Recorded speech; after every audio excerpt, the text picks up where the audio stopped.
pleasure for me to be here with you all today. En 1999, como estudiante, yo trabajé con Ochy Curiel en la República Dominicana como estudiante en la Casa por la Identidad de la Mujer Afro.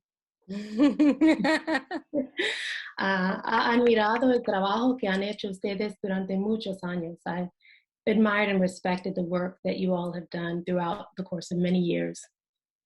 Vamos a comenzar con las preguntas que vienen de Shanta Palmer, un estudiante en Lehman College. So we'll start with the question that comes from Shanta Palmer, a student at Lehman College. Queerness, like Blackness, are ever-evolving processes. At this time, how would you define a praxis that is pro-queer, pro-Black lives in the Americas? You can refer to models of activism, research, other work, life, to others, to yourself. We'll take about 10 minutes per speaker. I'll keep time. For Spanish or Portuguese, you can read in the chat.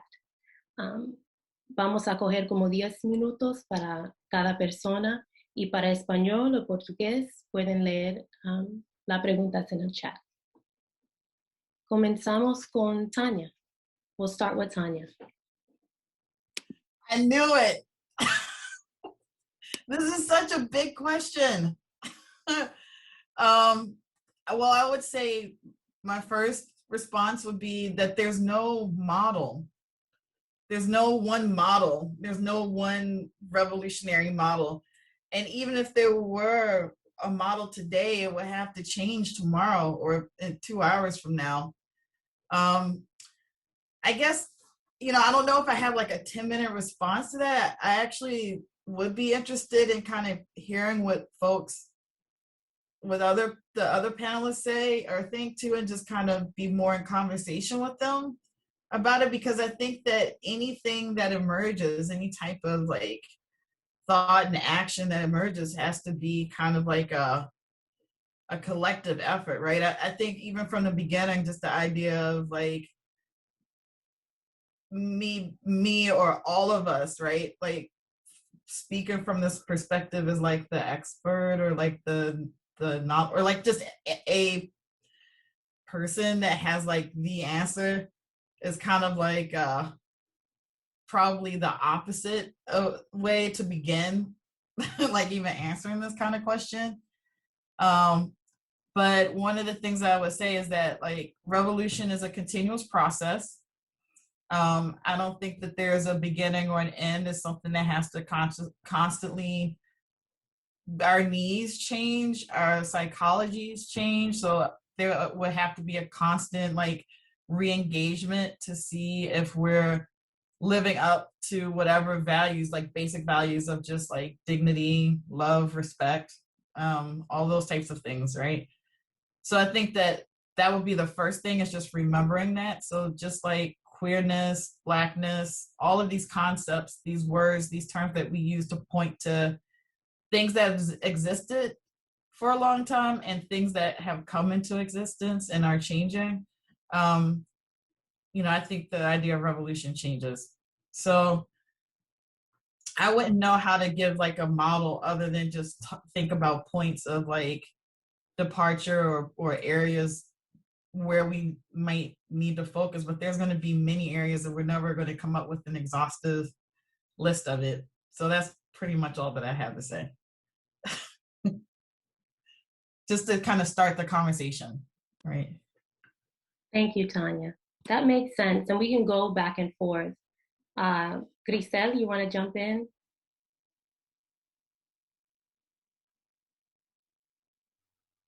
Yes. So being the Virgo that I am, and I don't believe in astrology, but being the Virgo that I am, I actually prepared my answer when I saw that it was going to be 10 minutes. I was like, oh, I need to write some stuff down. But before I answer, I'd like to thank Elisa, Kendra, Sarah, and the Center for Humanities for having us in this space. And I also want to point out that my perspective is strongly affected by the fact that I grew up in queer spaces that were shaped predominantly by males who were homosexual, which I think makes a difference. And I had no, at the time as a youth, no real access to a space to help shape my identity as bisexual. I only came out as bisexual last year. And despite my immersion in and dedication to the support of queer spaces for most of my life, I did not feel as though I had permission to even identify as queer. I was encouraged by the majority of people around me to identify as straight. And whenever I attempted to give voice to my full identity, it was rarely supported in a way that made me feel safe. Nonetheless, I find it telling that when I first moved to New York in 1999, one of my first major poetry readings was at the Audre Lorde Project in Brooklyn. And today I find myself discussing her work at CUNY. So I know that my journey speaks its truth. Therefore, I realize my perspective is shaped by an imperfect path, one that isn't told by one moment of bravery, but by many moments when I looked around and learned what felt right for me and what didn't feel right for me, and letting those moments be a guide to future decision making. So that said, this is my perspective, and there are several practices that I can point to that feel right to me in terms of being pro-queer and pro-Black. In the Lorde essay we're discussing today, she states, historically, difference had been used so cruelly against us that as a people, we were reluctant to tolerate any diversion. And she's specifically speaking about the African American population. And she continues, in order to work together, we do not have to become a mix of indistinguishable particles. I think of two things when I read these words. First, I think of the posters on my own campus that show students what a professional person looks like. Faceless diagrams that show a woman wearing a skirt and jewelry and long hair, and a man in a suit with trimmed hair. The second thing I think of is my time attending a college prep program, high school college prep program in high school, which in Hyde Park, which is on the south side of Chicago. Well, it's part of the south side that's closest to the center of the city, and it is one of the wealthiest parts of the city, housing the University of Chicago and an Obama residence. So attending Kenwood Academy in Hyde Park via a busing program that shuttled me from my Logan Square neighborhood on the northwest side taught me a lot about my own Black identity, and also about how fragile respectability within that identity was for so many of my peers. I was an artist, and I shunned gender norms. And even though I had and still have great respect for my friends there, I experienced hostility toward what they saw as my bizarre identity. In fact, some of the male students took to singing cameos, "She's strange," whenever I appeared. At one point, a male student who I had considered a friend asked, "Why don't you dress sexy?" And even took it upon himself to sign me up to be homecoming queen, a contest that I felt was degrading. Soon after these turn of events, I came back to school with my hair shaved, spiked, and wearing blue lipstick. I had fewer Black friends when I did that, which hurt. It wasn't until I started spending time with an artist collective, writers, visual artists, musicians, dancers, textile designers, all teenagers, who shared their work at an illegal dance club they opened called Club Naked in the Pilsen neighborhood of Chicago, that I started to experience something close to a safe space. There was still sexism there, but for the most part, young women were empowered in this space, and there was a wider acceptance of gender fluidity. I also found that this space had other Black folks like me, and we were not expected to dress any which way or, have conservative views. People in Chicago are very segregated by race, and their taste in music at the time was an extension of that dynamic.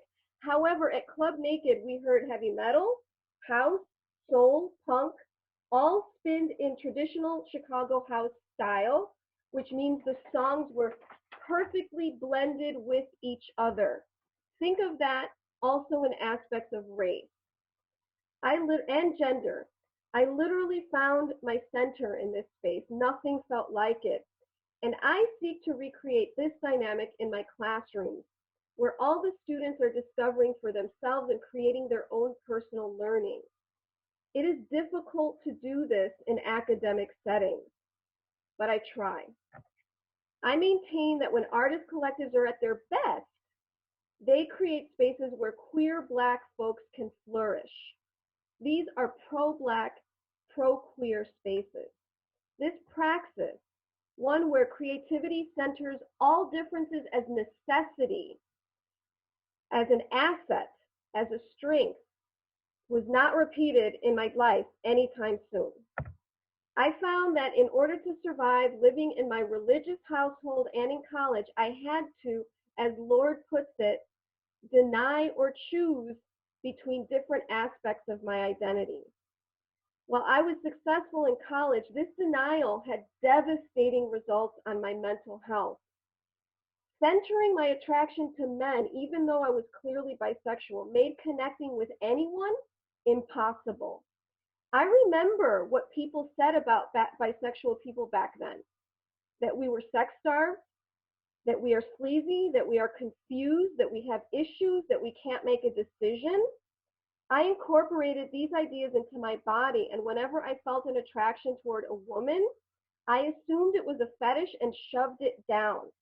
I find it incredibly painful looking back, knowing that I had access to many queer spaces and friends, but even in these spaces, the language for bisexuality was limited or sometimes hostile when folks believed that people like me should just pick a side. It wasn't until I moved to New York that I finally felt a bit more comfortable being who I am. The city is overwhelmingly more feminist, anti-racist, pro-Latinx than any other that I've lived in. I have a partner who supported my anti-racist efforts in academia and my coming out. And there are more spaces like what I experienced at Club Naked, and I've even experienced such places within academic settings. I'll list some: Dream Yard, a teaching artist organization in the Bronx. Another is the Saturday program at Cooper Union, another artist program that reaches out to BIPOC high school students and provides them with free art classes. Another is BIPOC Writing Party, which is an online collective of poets, currently hosted by Miguel Angel Angeles and Faria Ali. They have a thoughtful safety statement at the beginning of the virtual session that is among the best I've ever heard, encouraging discussion and discouraging assumptions. I also want to call out the Bronx Academy of Drama and Dance, which is a very safe space. Nonetheless, it still took me many years to come out. Why? I didn't feel safe until I had tenure. I had to feel economically safe first. In other words, if we're going to have a praxis that is pro-queer, pro-Black lives in the Americas, it has to start with economic equity, including land rights. Furthermore, we must revise our concept of professionalism. From Hyde Park to the Bronx, there have been assumptions made about how BIPOC must present themselves in order to be professional, useful, or even human. That is gendered violence that silences so many folks. We must assume difference within our ranks, as Tanya already has mentioned. Skin tones, ideology, goals. We must delight in these differences, and we must be overt in our conversations, have clear, plain language that provides access to these ideas to as wide range a population as possible. Specifically, I mean sex education must be queer. If our ideas are outlawed, then we can't achieve any of the other goals. So that's my spiel. I think it was 10 minutes. And thank you for listening. I look forward to hearing the rest. Thank you, Grisel. Thank you. Seguimos con Ochy.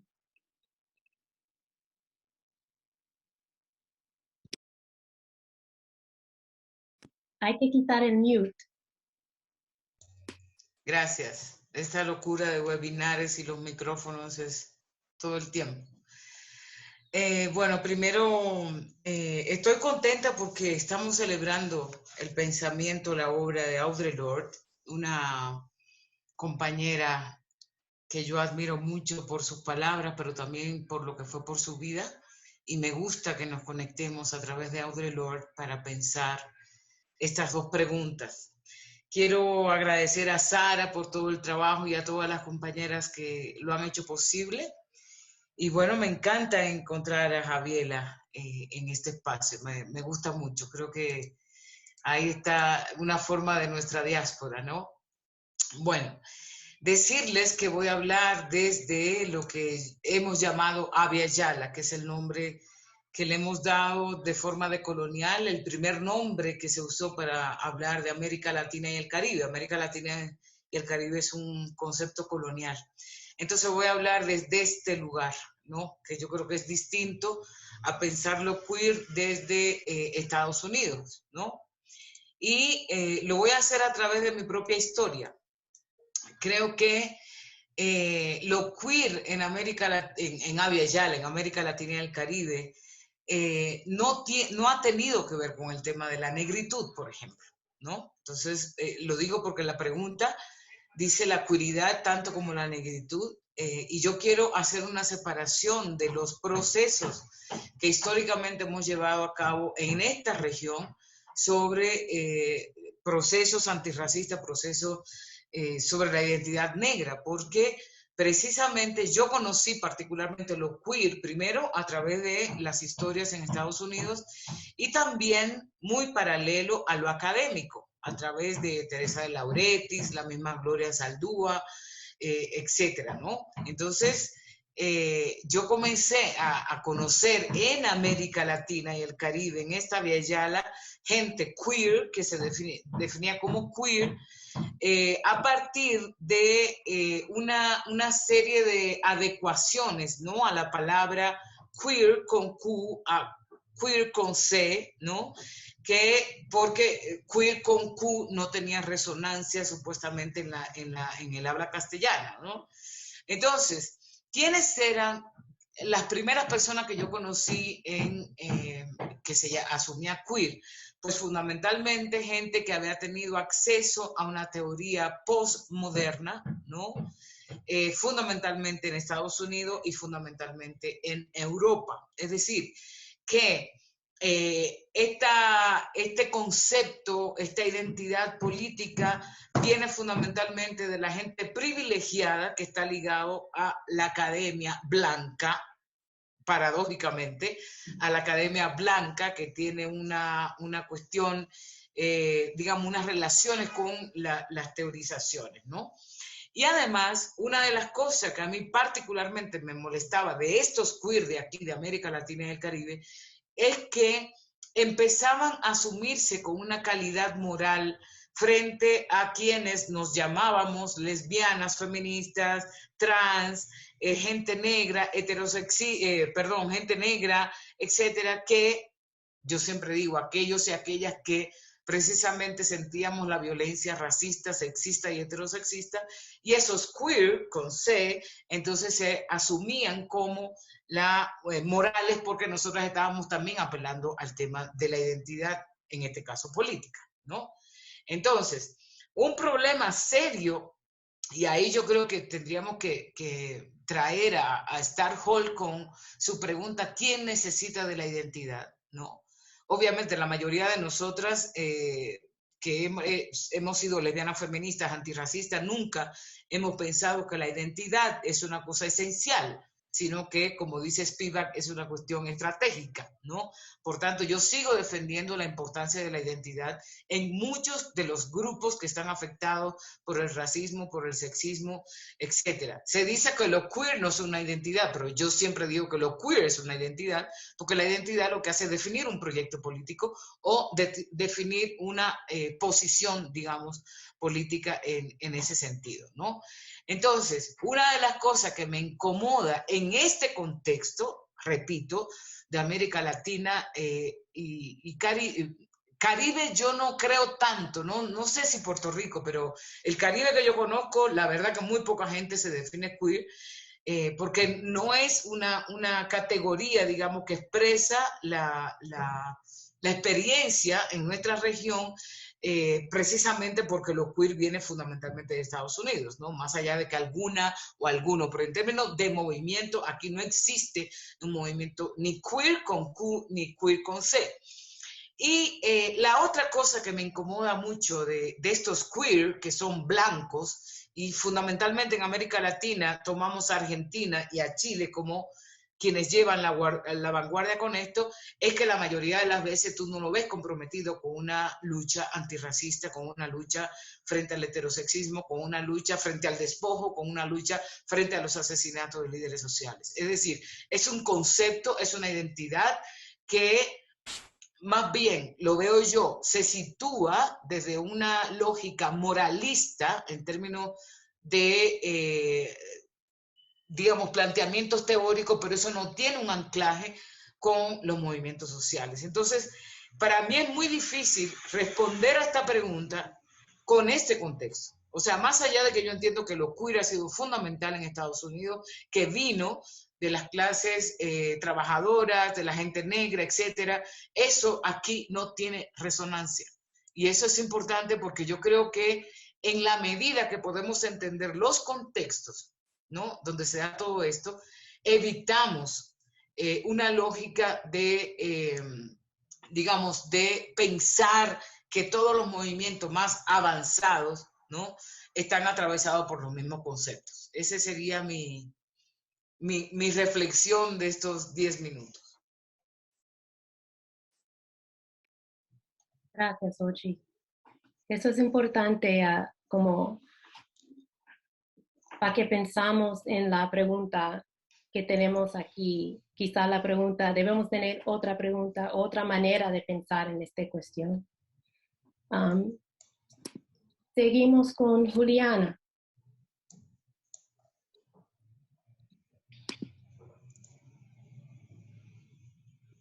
Olá, agora sim está funcionando o áudio.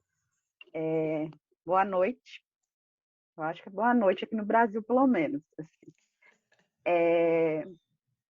Eu estava refletindo uma parte das falas das colegas e realmente eu tenho uma postura em relação à questão queer, em termos de tanto de leitura e aprendizagem, que aqui no Brasil a gente não tem um movimento que se diz queer também não. Assim, tipo, o queer, às vezes, é o estranho, o que se sente estranho e que é branco. Eu nunca vi um queer negro no Brasil.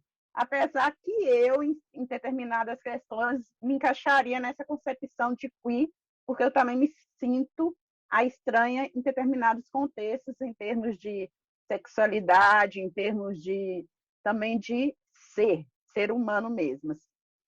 Só que a pergunta que perguntou como ser pró ao queer, eu acho que não tem como ser pró a nada. Assim. Eu acho que a gente tem que começar a rever as nossas práticas se elas são anti-queer. Se as nossas práticas discursivas, se as nossas práticas em termos de escrita literária são anti-queer, aí já é problemático. Agora, pensar pró alguma coisa ou não pró alguma coisa é muito complexo para eu desenvolver e pensar. Então, assim, partindo de Audre Lorde também, ela pergunta o que a gente faz, como que a gente faz o nosso trabalho, assim.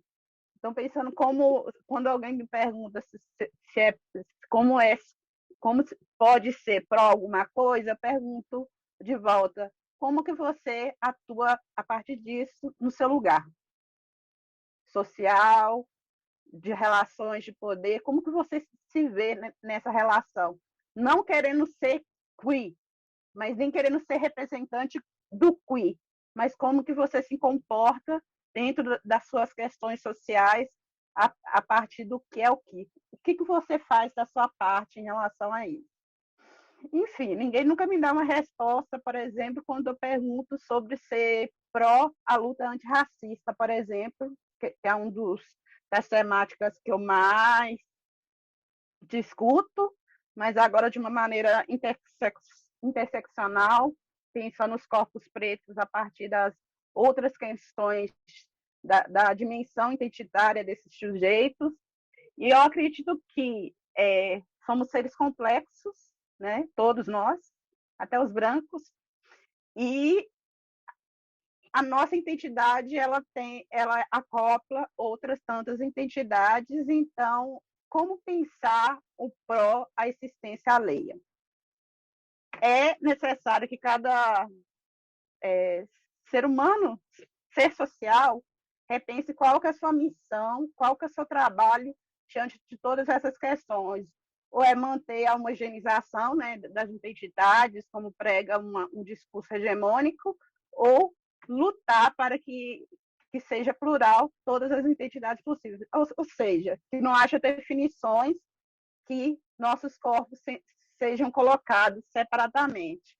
Por exemplo, sou mulher, sou negra, sou gorda, e então, assim, em termos aqui do Brasil, me colocam, tá, se vai falar sobre mulher, pensam 2 vezes antes de me colocar. Se vão falar sobre pobre, pensam milhões de vezes se vão me colocar. Mas quando é sobre negro, homogeneizam nossas corporeidades, não abrangendo a questão do gênero, da forma de valorizar a mulher negra em termos de posição diferenciada em relação ao homem negro, e principalmente quando essa mulher negra não segue uma ótica heterossexual, assim. Então, assim, nem se pensa. E na literatura no Brasil, que é o campo de pesquisa que eu atuo, se consegue perceber hoje, no Brasil, uma estratégia de escrita literária pautada muito no queer, em termos de diversidade. A gente tem a Miriam Alves, que é uma escritora brasileira, negra brasileira, e ela tem um livro, o mais recente desses livros, Juntar Pedaços, em que ela traz as corporeidades negras numa multipercepção. E as pessoas de início acharam estranho. Mas como assim? Você não está falando só de racismo, né? Quando a Miriam começou a escrever esses livros. E também tem um outro livro que se chama Maréia, que ela fala da corporeidade branca também numa perspectiva múltipla, e que as pessoas assustaram. Como assim? Não é mais o binarismo branco versus preto? O que você está dizendo? Então, é uma temática complexa para se pensar na realidade brasileira, que eu acho que a gente está muito longe ainda. Assim, em termos acadêmicos, a gente tem os quiz brancos, mas em termos de diversidade na academia é muito difícil ouvir ou ver uma mesa que tenha uma diversidade que possa dizer sobre o que é ser queer ou como se vê queer, assim. Então, é difícil. Essas são as minhas considerações do momento, e estou na escuta das outras e aqui ouvindo atentamente tudo que vocês estão falando, e é isso, assim, é o que eu tenho para dizer.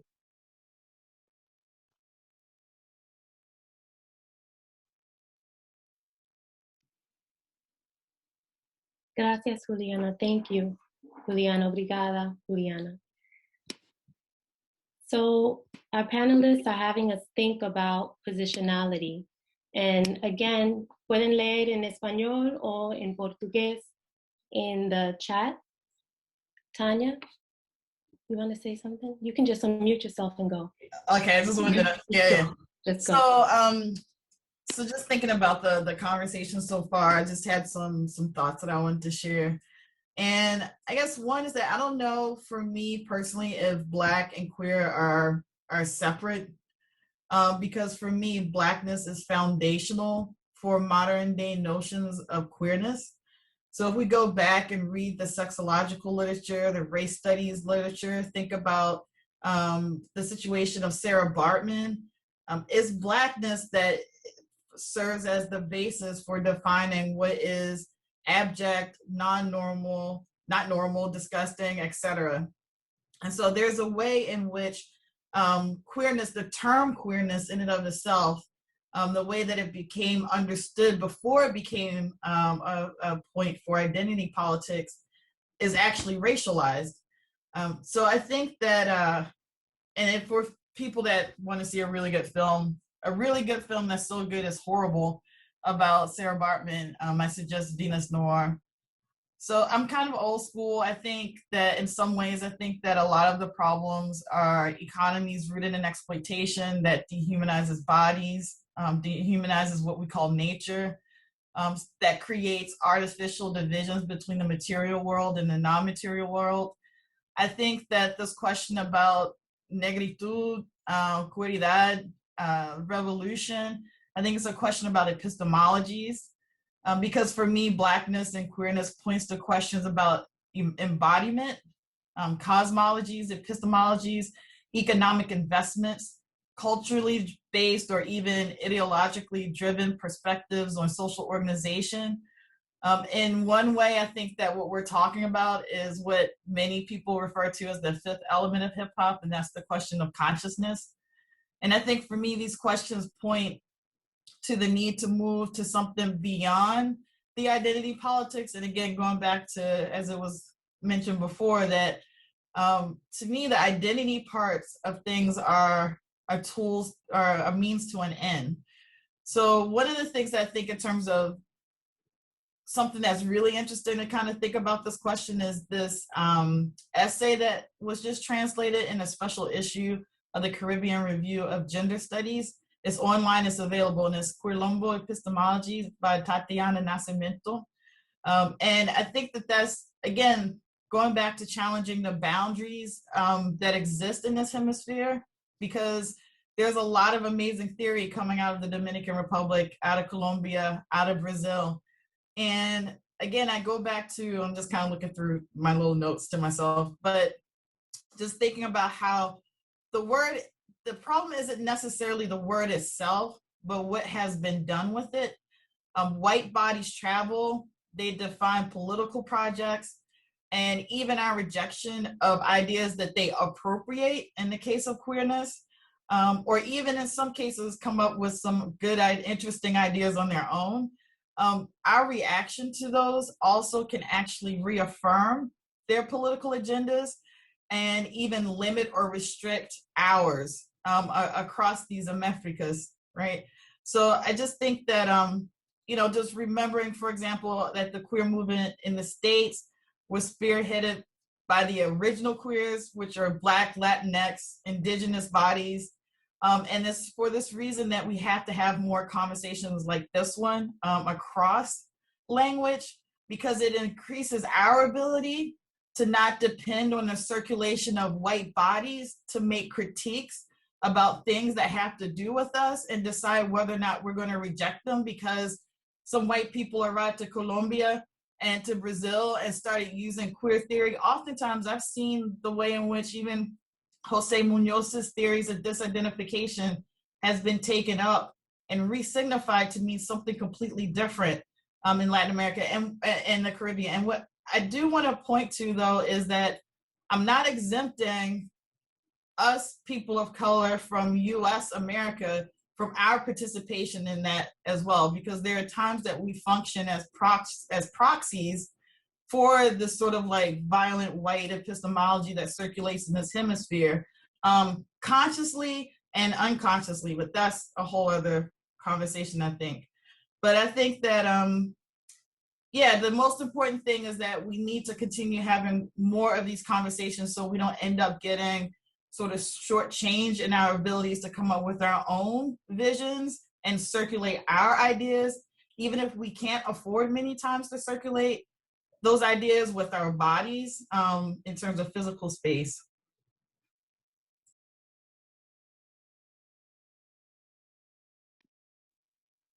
Thank you, Tanya. Any of the other panelists want to jump in before we move to the next question? ¿Alguien quiere decir algo más sobre esta pregunta? No, terminamos, we finished with this question, so we'll go to the next one. So survival and disidentification is revolutionary. Could you give examples of what revolution means to you? Another big question. It is related to, does it go beyond self-preservation? Is it related to, does it go beyond the Haitian Revolution, for example? In other words, what are your models, your frames of reference, your revolutionary work? For revolutionary work. For revolutionary work. If any of the panelists want to jump in, you can go ahead to make it a bit more seamless. Si alguien quiere comenzar, puede. I can go ahead and start just because, oh, I'm hearing an echo. Is everything all right? Is everyone hearing me okay? Okay. Yeah, I'll go ahead and start since I'm the geek that wrote everything down. So that way folks can have a more organic conversation after. So I want to cite a couple of ideas to set up my thoughts about disidentification. For a pro-Black, pro-queer revolution, we must strive for what Yomaira C. Figueroa Vasquez calls a praxis of humanity. However, I do believe Octavia Butler was right, and this is something that my partner brings up all the time. I do believe Octavia Butler was right when she coined the human contradiction, which is that intelligence and hierarchical behavior cannot coexist. Bigoted, heteronormative hierarchies have been ingrained in the minds of the Americas for over 500 years, ever since the casta system was created and imposed by the Spanish, literally defining who received gold based on heterosexual marriage and the mythological purity of race. Still, Figueroa Vasquez points to Angelique V. Nixon, who states, to love Blackness is then to resist and struggle against symptoms of oppression designed to make us hate ourselves. And I say, in turn, to love queerness is then to resist and struggle against systems of oppression designed to make us hate ourselves and or erase ourselves. I agree that this identification then is key in this revolution. I'm glad that this question centers the concept of disidentification because it has been a dominant ideology in my life. The anthology I edited, Latina Outsiders Remaking Latina Identity, hinges on the idea that Latina outsiders, women who are queer, trans, Black, differently abled, different ideologically, radical, and so on, are women who are both immersed in dominant cultures but also on the fringes of these cultures and exhibiting overt resistance to normative, i.e. abusive aspects of these cultures. Their resistance, their survival despite their difference is what ultimately grows these cultures into something closer to what they should be. Jose Esteban Munoz's concept of disidentification allowed me to be able to explain this phenomenon with words that I did not have at my disposal growing up. I knew outsiders were making things better, helping people understand where we should be, but I didn't know how to explain it as a teen. As I mentioned before, the most revolutionary space I ever encountered was on the racially diverse, ideologically diverse, overtly queer dance floor and artistic space. My mother is Cuban and my father is Colombiano, and I adore both countries. I've experienced revolutionary acts in both, especially in the artistic communities found in Matanzas, Cuba, and Cartagena, Colombia. True artists do not carry flags, and they can be found in any country. They create their own revolutionary space anywhere on a dime. For Reinaldo Arenas, for example, Cuba did not allow sustained revolution, but neither did the United States. So these moments are at best fragile. My brief and fragile moment in Chicago was over in a few years, but it did happen, and it has shaped every aspect of my life. It carries me and allows me to carry my personal revolution wherever I go. And I am not the only person who has acknowledged this phenomenon. Micah E. Salkind writes about it in Do You Remember House? Chicago's Queer of Color Underground, noting aforementioned Club Naked and the South Side's famous warehouse and other queer spaces. They also point to Munoz's disidentification when explaining how, and this is just for example, a sampled quote by Ike Turner, Eat the Cake, which was violent and heteronormative and used in a Jay-Z rap, was revised in a queer Chicago space to mean a queer sex act and to bring joy through humor. Salkind also notes the term wild mix. If you remember the blending I talked about before, which Munoz used to explain the blending of punk, house, and other random sample sounds, sounds used on the dance floor to create unity through history and culture. Contrast this praxis of humanity model that brings diversity and innovation together against the heteronormative, neoliberal, capitalist, patriarchal model of violence. The dominant model, which infiltrates all countries on the planet, has called South African Black women, quote, superfluous appendages, as Angela Davis revealed in her seminal book, Women, Race, and Class. Vandana Shiva in Ecofeminism argues that under this dominant system, diversity in any form is not seen as valuable, reducing it to a problem, a deficiency. Under this dominant system, there is a norm, the straight white man, and everything else is measured against that mythological norm. Everything else is divergent and causes a problem. However, in the world of the artist, diversity is necessary for learning, for growth, for excitement. Diversity is an asset. Diversity makes the space evolve into what it needs to be for the well-being of everyone who comes into contact with the space. I am not describing a utopia. There is still sexism on the dance floor, in the art studio. We all know this. However, the space itself, especially if it has established itself as queer, anti-racist, anti-capitalist, is overtly resisting the dominant ideology. These kinds of often public spaces are harder to find during a pandemic. But the truth is that even before the pandemic, such spaces were diminishing. Music and artist venues have closed all over the New York area and are now concentrated in gentrified Brooklyn. The most popular party there, House of Yes, while queer-friendly, was economically prohibitive. Afro-punk was a space that I originally found solace in because of its anti-racist and pro-queer stance, but it too had no interest in being anti-capitalist, so much so that the founder and original filmmaker, James Spooner, chose to leave his own organization once he saw where it was headed.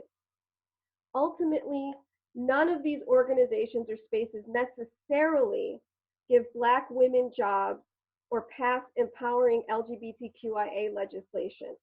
So what exactly does a revolution look like? Is it all BLM, DACA, pro-choice information I see on my social feed? Perhaps. When I was younger, it was not easy to find human rights organizations. It wasn't safe to claim one was feminist. And most of the women who cared for me were either silent or treated as if they were second-class citizens. Today, I see countless women of every age who are empowered to do whatever they choose.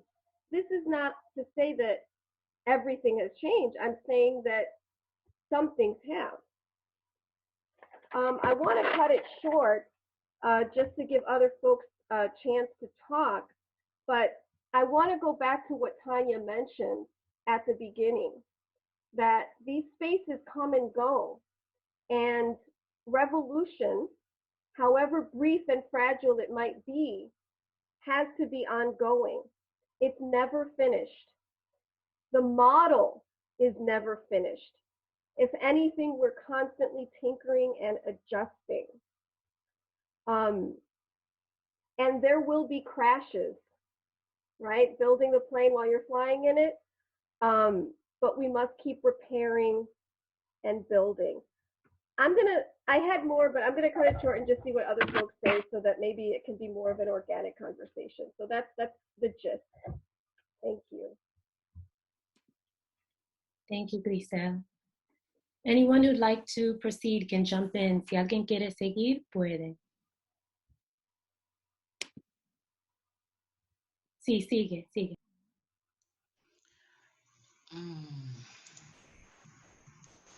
Bueno, yo creo que ante la pregunta de si la sobrevivencia y la desidentificación son revolucionarios y el significado de la revolución, yo quisiera decir que los conceptos, las palabras, las categorías tienen diferentes significaciones dependiendo de los lugares de enunciación, dependiendo de la propuesta política, dependiendo de las disciplinas. Es decir, revolución es una palabra compleja que no quiere decir lo mismo en ningún lugar, ¿no? Entonces yo creo que esa es la premisa fundamental que tenemos que tener claro, porque más allá que mucha gente la use, yo creo que hay diferentes interpretaciones por eso. Por ejemplo, la revolución haitiana, a pesar de que acabó con el sistema colonial, a pesar de que acabó con la esclavitud, a pesar de que crea un Estado hecho por esclavizados y esclavizadas, tenía cierta lógica liberal, porque era parte de la lógica de la colonización. Es decir, el hecho de crear un Estado nacional, aunque la revolución haitiana, por supuesto, tiene que ser un referente fundamental, sobre todo porque siempre se pensó que la gente negra no era capaz de crear un Estado y de hacer su propia sociedad, y por eso ha sido invisibilizada históricamente en la historiografía oficial, ¿no? Obviamente era también distinta a las revoluciones liberales del resto por lo menos de la región y del mundo entero. ¿Por qué? Porque no solamente era la creación de una república, sino acabar con un sistema esclavista que acababa con la dignidad de un pueblo, ¿no? Entonces, por supuesto que yo ahí aplico el concepto de revolución, traigo el concepto de revolución, es parte de nuestra memoria histórica de lucha antirracista y frente al sistema colonial a nivel general. Pero también la palabra revolución ha sido muy manoseada por la izquierda, ¿no? Es decir, cuando se piensa además sistemas que son totalmente eurocéntricos, como por ejemplo que del capitalismo se va a hacer una revolución a través del proletariado y se va a llegar al socialismo y va a ser el poder de la gente del pueblo, pues eso es bastante eurocéntrico, porque eso es pensar otra vez a nivel igual que Europa, en términos lineales, ¿no? Entonces ahí la revolución para mí no tiene mucho sentido porque de alguna manera sigue reproduciendo lógicas eurocéntricas, y eso lo vemos con todo el apoyo que le tengo en los proyectos, por ejemplo, de socialismo del siglo XXI que tenemos en América Latina y el Caribe, o la misma revolución cubana, que aunque yo lo apoye todo el tiempo, hay una reproducción, digamos, de lógicas de poder que son eurocéntricas, ¿no? Que no vienen, digamos, de muchas de las, algunas partes sí, pero no necesariamente de la experiencia nuestra, ¿no? Entonces, ahora, yo uso la palabra revolución para referirme, no la uso tanto, pero a veces sí, dependiendo de, no sé, del momento, del nivel, pero para mí revolución significa la transformación social, y la transformación social para mí significa, y para un proyecto de colonial, por ejemplo, acabar con todos los sistemas de opresión de manera simultánea. Racismo, heterosexismo, clasismo, adultocentrismo, la colonialidad del poder, la colonialidad del ser. Eso para mí sería lo revolucionario, ¿no? Más, como dice Tanya, yo creo que las palabras hay que contextualizarlas, ¿no? Y hay que, o sea, no es la palabra probablemente que nos esté diciendo exactamente lo que estamos proponiendo como proyecto político, ¿no? Entonces, a la pregunta, si yo pienso que si la sobrevivencia es revolucionaria, te diría sí, por supuesto. ¿Por qué? Porque o sea, sobrevivir para la gente que ha estado afectada por la mayoría de los sistemas de dominación ha sido fundamentalmente traer nuestra dignidad al centro como fuente de vida, como fuente de esperanza, como fuente de acción, ¿no? Y a pesar de toda la violencia, de todos los sistemas de opresión que nos atacan, estamos aquí. Estamos produciendo, estamos creando, estamos riendo, estamos haciendo comunidad, estamos creando teoría, estamos haciendo movimiento social. Entonces, por supuesto que para mí, en el sentido de la transformación social, por supuesto que es revolucionario. Ahora, la otra pregunta es si la desidentificación es revolucionaria. Yo diría, bueno, preguntémonos cuál tipo de desidentificación. Porque yo vuelvo al principio, es decir, todo movimiento social necesita una identidad política, todo movimiento social, incluyendo el movimiento queer, ¿no? Entonces, otra vez vuelvo a la pregunta, ¿quién necesita identidad? Pues necesitamos identidad para las coaliciones políticas. O sea, aunque yo entienda que negra o afrodescendiente o lesbiana feminista o feminista decolonial no es una identidad esencial, ¿no? Sino que es un posicionamiento, pues la voy a necesitar. La voy a necesitar por dos cosas. Primero, para evidenciar la opresión de la que soy objeto yo y mis otros, ¿no? Y segundo, para posicionar un proyecto político. Entonces yo creo que hay que tener cuidado con esa lógica postmoderna que está llamando a desidentificarnos, porque eso otra vez nos va a hacer una masa amorfa, ¿no? Que no va a llevar a ningún lado en términos de transformación social, ¿no? Entonces no estoy de acuerdo, digamos, con esta desidentificación. Una cosa es que problematicemos la identidad, ¿no? Y su esencialismo, y otra cosa es que la identidad no sea, digamos, no sea el fin de nuestra lucha, sino parte de la estrategia, porque el fin, por lo menos el mío, es acabar con toda la violencia y todo el poder que genera el racismo, más todas digamos, los sistemas de opresión, ¿no? En ese sentido, para terminar, yo creo que, como dice Audre Lorde, necesitamos un movimiento de liberación que sea complejo. O sea, no vamos a dar por hecho nada. Yo creo que se construye, como dice ella, en los aprendizajes del pasado, en lo que estamos haciendo en el presente, y sobre todo pensar que las luchas no pueden ser, como dice Audre Lorde, unidimensionales. Y esa es nuestra mayor ganancia de estos movimientos queer, lesbofeministas, feministas decoloniales, antirracistas, que hemos pensado más allá que una sola identidad, ¿no? Sino que articulamos, digamos, una serie de luchas políticas que obviamente cada vez más hay que madurar, que hay que fortalecer y sobre todo hay que transnacionalizar, ¿no? Entonces me quedo ahí con mis 10 minutos. Gracias, Ochy. Juliana, ¿estás ahí?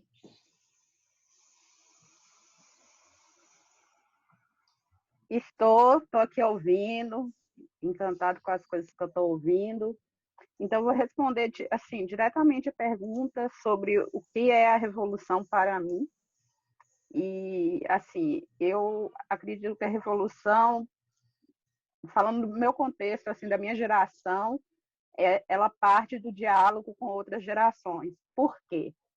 Eu só vou conhecer o que se passou em termos de lutas dentro do contexto brasileiro se eu tiver o diálogo com outras pessoas que viveram outras gerações de ativistas e que conhecem mais da história em termos de vivência do que eu.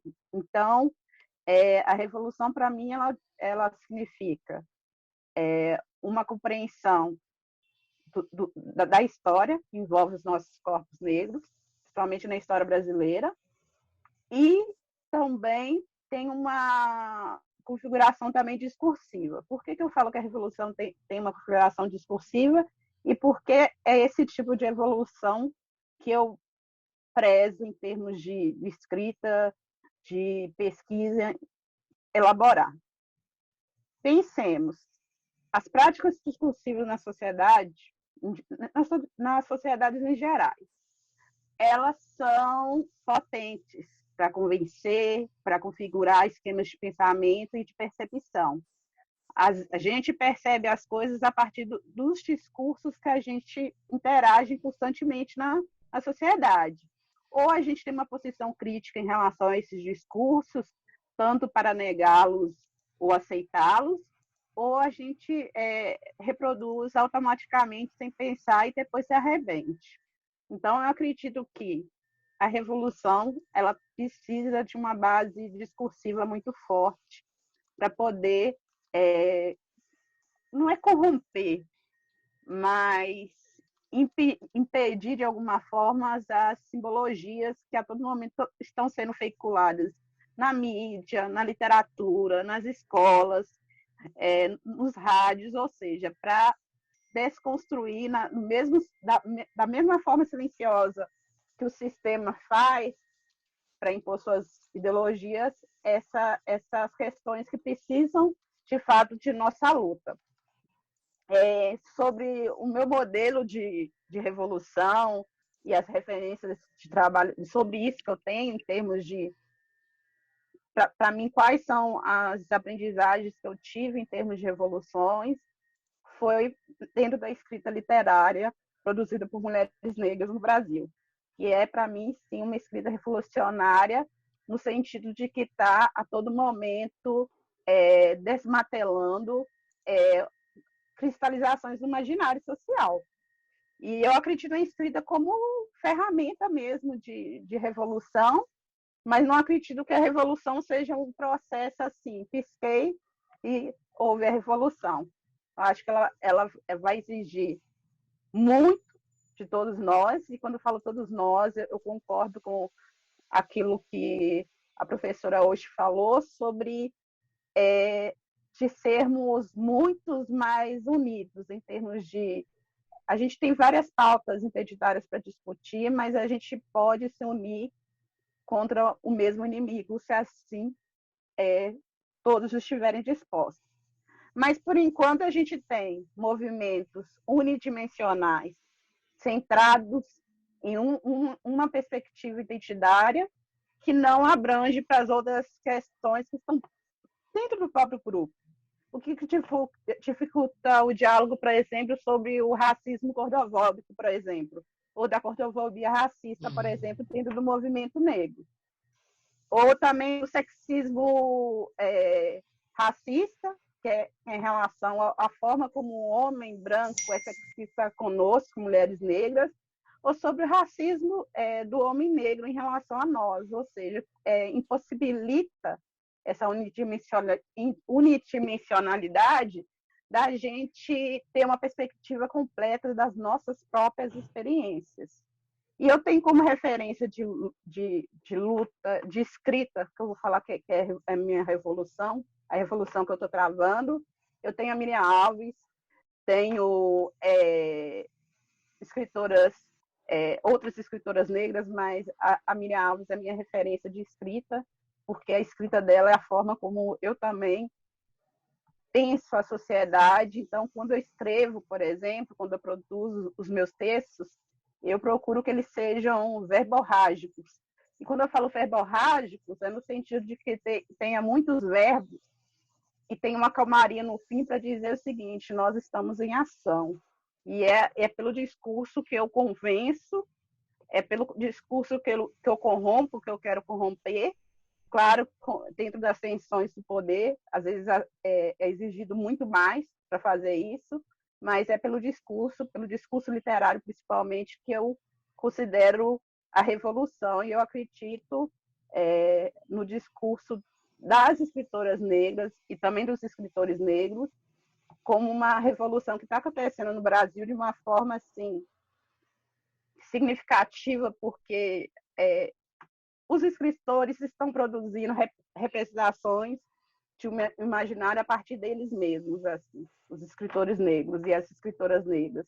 E a partir do momento que elas colocam essas perspectivas no discurso literário, ele circula e vem contrastando de alguma forma com o discurso hegemônico.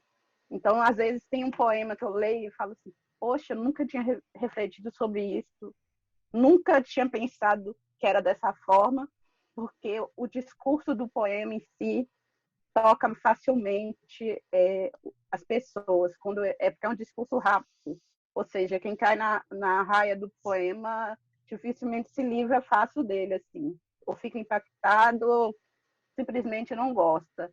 Então, minha revolução, a minha prática de revolução, que é um processo, não é algo que acontece assim de imediato, é a escrita literária, é a escrita acadêmica de alguma forma, porque a gente tem que lidar com o epistemicídio dentro da academia, mesmo quando a gente tem posições que não são eurocêntricas, que não são brancocêntricas na academia, a gente tem que escrever os nossos trabalhos, as nossas dissertações, as nossas teses, pautada nessa ideia de evolução que a gente tem sobre a questão negra, por exemplo. E na academia em si, nas produções de artigos que eu faço, eu sempre uso uma estratégia de revolução que é o seguinte, que é um processo. Eu não quero colocar a revolução como algo como um bom dia, porque não é um bom dia a revolução. A revolução, para mim, é um processo. Então, na academia, eu faço o seguinte, os meus professores, os professores que eu já tive, sempre queriam me impor uma perspectiva branca sobre o texto literário produzido por pessoas negras. E eu sempre discordei dessas perspectivas. Deu muito problema? Deu. Está dando problema? Dá. Mas eu persisto nessa prática de, se você não quer deixar eu falar simplesmente dessas perspectivas teóricas que eu estou trazendo, então vamos dialogar a perspectiva hegemônica com essas perspectivas. Aí, na minha dissertação, foi assim, a professora branca que me avaliou, ela falou que eu dizia muito não ao cânone. Eu falei, então, meu trabalho foi feito, porque é isso que eu queria. Aí eu perguntei, mas e esses não? Eles estão errados ou certos, professora? E até hoje eu estou esperando a resposta dessa professora, mas é pela escrita, eu acredito, por qualquer texto que a gente escreva, mesmo que seja postagens, mesmo que seja um discurso falado, ele tem uma potência incrível de revolução.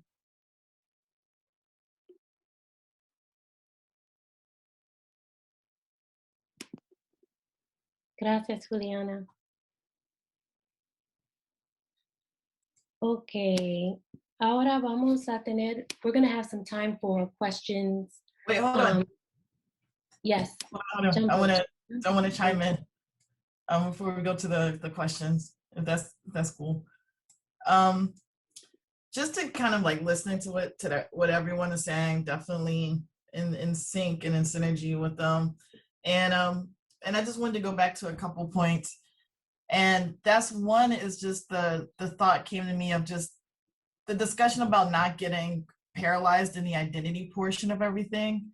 That again, like Ochy, like everyone's mentioning, the identity portion of politics is a means to an end. And sometimes I think it seems like we're entering into a process where what we're doing is we're trading up one restrictive identity for another set of restrictive identities and very efforts to define ourselves. And again, is to remember that those things are important in naming problems, naming things that need to be resolved, and points of unity for various groups who have to deal with various intersections of inequality or just jacked up power dynamics. So, and I just think that the part of just having more of these discussions among Black folks in particular, or non-white Afro-diasporic folks is really important. I think that the process of like naming and defining and thinking about these things for ourselves is a messy one. And I also think that sometimes that like messy process of defining and thinking through what connects us, what doesn't, that there's also like a movement that kind of prevents us from having those conversations.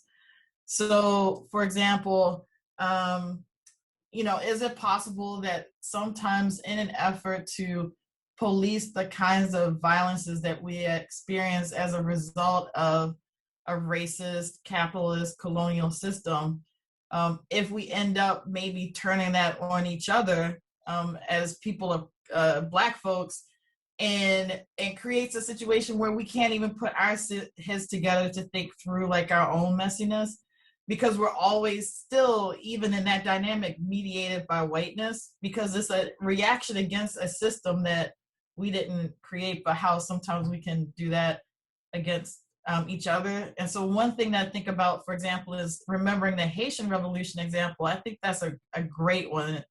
I think that, as Ochy pointed out, you know, Toussaint, from what I understand, wanted to create Black Europeans. I mean, it wasn't like we're going to create something other, but it was a moment of definition in terms of how these colonial systems were evolving and what role, what place people of African descent would play in this new emergent, whatever it is that was emerging in this hemisphere.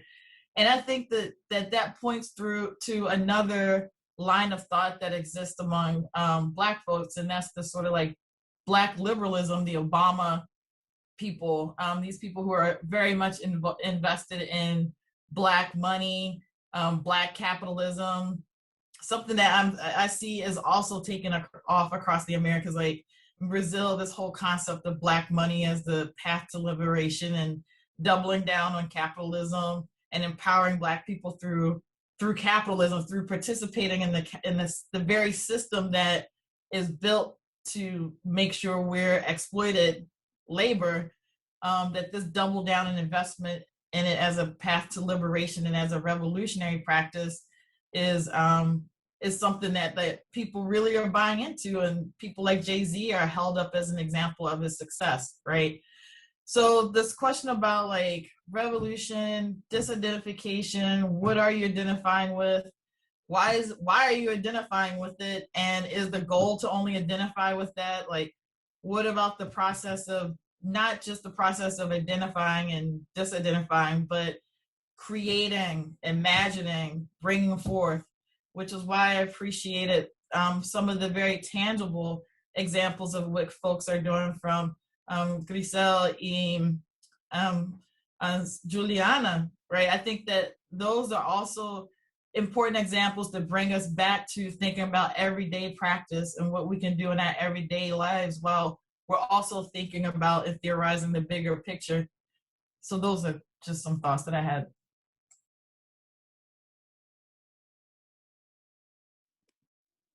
Thank you, Tanya. ¿Alguien más quiere decir algo más? Anyone else on the panel want to join in again? Okay, before we open up to question and answer, I'm hearing that, you know, in this conversation that we know is important and we think is important to have these types of dialogues, where, as Tanya said, we're speaking to one another and not waiting or providing a platform for others to speak for us or with each other across diasporas, across these spaces. But at the same time, we have to essentially decolonize the language that we use, the premises from which we approach these conversations. And so it's an important dialogue for us to have. As these questions were developed in a classroom setting, it's something that we can all think about, because as a professor myself, I teach about taking the capital H off of history, the capital I off of international relations when thinking about imperialism reaching into other countries and so on and so forth. But within our own work with one another, within our own communities, it's important to have the same level of rigor when thinking about decolonizing and kind of breaking down the ways in which we approach the conversation. And so with queer, whether with a Q or a C, as Ochy mentioned, we can think about how it's used differently in different spaces and question whether or not that term at the premise of this conversation is projecting a certain type of knowledge or certain knowledge production from the United States or from this space. And so we've talked about revolution and different ways in which it is reflected, and Juliana talked about poetry as revolution, and the second part of the conversation after question and answer is going to involve open mic sessions, some poetry, and it takes us back to Audre Lorde, who talked about the importance of the arts in our communities and our conversations. And I just want to link to one quote of hers on page 135 of Learning from the 60s. She said,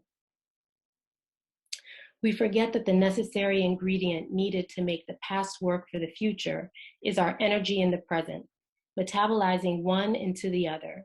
Continuity does not happen automatically, nor is it a passive process." And so it seems like what we're trying to do, just even in this conversation, is to non-passively think about the terms that we're using and the ways in which we're approaching the conversation. And as Tanya mentioned, Grisel and others gave us tangible ways and actual organizations that they've worked with to do this kind of work. Self-love. Obatala, you are the creator of the universe. And we ask you to help us accept ourselves just the way we are without judgment, Baba. Help us to accept our minds the way they are, with all our emotions, all our hopes, all our dreams, Baba. Our personalities, help us to accept them, Baba. These are the unique ways that you made us, Baba. Help us to accept our bodies just the way they are, with all their beauties and perfections, Baba. Let the love we have for ourselves be strong so that we never ever reject ourselves or sabotage our own happiness or freedom to live and freedom to love. From now on, Baba, let every action, every reaction, every thought, every emotion that we have be based on love, Baba. Help us. You are the creator. Help us to increase our self-love until the entire dreams we have for our lives be transformed into reality. Help us not to fear, not to provoke drama in our lives, Baba, so that we can love and enjoy our lives, Baba. Let the power of Ashe, let the power of our Honorees be strong enough to break all the lies that we program ourselves to believe, Baba. All the lies that we tell ourselves that we aren't good enough, that we aren't strong enough, that we aren't intelligent enough, or that we can't do it, Baba. Let the power of Ashe, let the power of our Ori, let the power of Ocha be strong so that we never ever need to live our lives based on other people's opinions, Baba. No. Let us trust our own selves. Let us trust ourselves completely so that we can make the proper decisions that we must make, Baba. With our self-love, Baba, we are no longer afraid to face our responsibilities in our lives, so we are able to face our problems and resolve the issues that may resolve, Baba, and may arise, Baba. We have Ashe, we have Ori. We can transform, Baba. Whatever we want to accomplish, we have Ashe, we have you. We have the ability to create good, Baba.